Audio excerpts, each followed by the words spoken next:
अस्सलाम वालेकुम viewers, welcome back to my YouTube channel daily tips with Asma. आज की इस वीडियो में हम आपको बताएंगे एहसान नाम का मतलब क्या है। एहसान नाम का शुमार लड़कों के नामों में होता है। एहसान एक इस्लामी नाम है। एहसान नाम की इब्तदाई तारीख़ अरबी ज़बान से निकलती है। एहसान नाम के अफराद के लिए खुशकिस्मत नंबर 3 माना जाता है।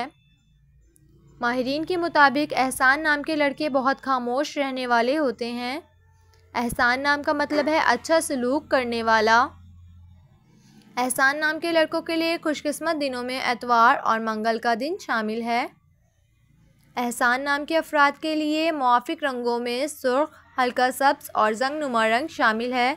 एहसान नाम के अफराद के लिए मुआफ़िक पत्थरों में पुखराज पत्थर शामिल है। खुशकिस्मती वाली धातों में हिंसों के हिसाब से तांबा शामिल है। सो फ्रेंड्स, अगर आप अपने नाम का मतलब जानना चाहते हैं तो कमेंट बॉक्स में अपना नाम लिखें। इंशाल्लाह हम आपके नाम की वीडियो ज़रूर बनाएंगे। Thanks for watching. अल्लाह हाफिज़।